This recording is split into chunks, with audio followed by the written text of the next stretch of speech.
Rusiya Xarici İşlər Naziri Sergey Lavrov Prezident Vladimir Putinin ABŞ-nin Ukrayna ilə bağlı konsepsiyasını qəbul etməyə və təklif olunan əsasda praktiki olaraq irəliləməyə hazır olduğunu bəyan etsə də, Kreml Vaşinqtonun Ukrayna nizamlanması konsepsiyasının təfərrüatlarını açıqlamaqdan imtina edib. Kreml rəsmisi Dmitri Peskov bu konsepsiyanın təhlükəsizlik zəmanətləri və İstanbul razılaşmaları ilə bağlı Rusiyanın ideyaları ilə necə uyğunlaşdığı barədə şərh verməyib. Budapeştdə planlaşdırılan Putin-Tramp görüşünün Ağ Ev tərəfindən təxirə salınması və bunun ardınca Trampın Rusiyanın enerji nəhəngləri Rosneft və Lukoyla qarşı sanksiyalar tətbiq etməsi Kremldə təşvişə səbəb olub. Putinin xüsusi nümayəndəsi Kiril Dmitriyevin Vaşinqtona təcili səfəri və orada keçirdiyi görüşlər belə Tramp administrasiyasını Moskvaya qarşı sanksiyalardan çəkinməyə kömək etməyib.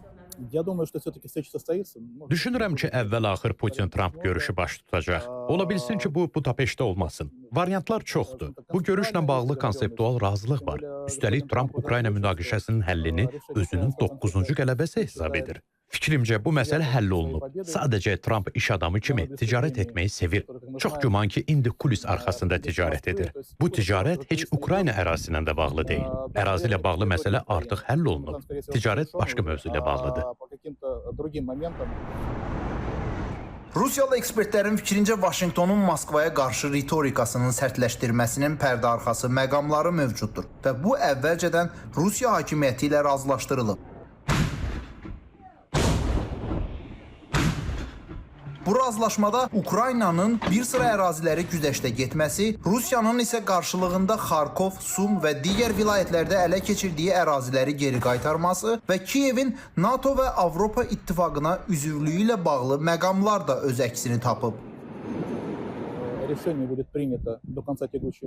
Ukrayna ilə bağlı qərar bu ilin sonuna kimi qəbul olunacaq. Bu bir neçə məqamla bağlıdır. Trump artıq Ukraynada sülhə nail olacağını elan edib. Bu, onun Nobel sülh mükafatına iddiasında əsas vəzifələrdən biridir. Biz bilirik ki, yanvar ayının sonu bu mükafata iddiaçıların son müraciət tarixidir. Ona görə də yanvarın ortalarına kimi Trump Ukrayna məsələsini həll etməlidir. Ukraynada sülhlə bağlı sənəd yanvarın ortalarına kimi imzalanacaq. Lakin tam imzalanma prosesi biraz uzun çəkəcək. Amma əsas məsələ hərbi əməliyyatların dayandırılmasıdır ki, bu da yanvarın ortalarında baş verəcək. Rusiyalı ekspert Kreml ilə Vaşinqton arasında kulis arxasında ticarətin təkcə Ukrayna ilə bağlı olmadığını, sövdələşmədə Venezuelanın da yer ala biləcəyini iddia edib. Bildirib ki, ABŞ Ukrayna məsələsində Rusiyanın milli maraqlarını güzəştə gedəcəyi təqdirdə, Moskva da Vaşinqtonun Karib hövzəsində maraqları, xüsusilə də Venezuela məsələsində bitərəflik nümayiş etdirə bilər.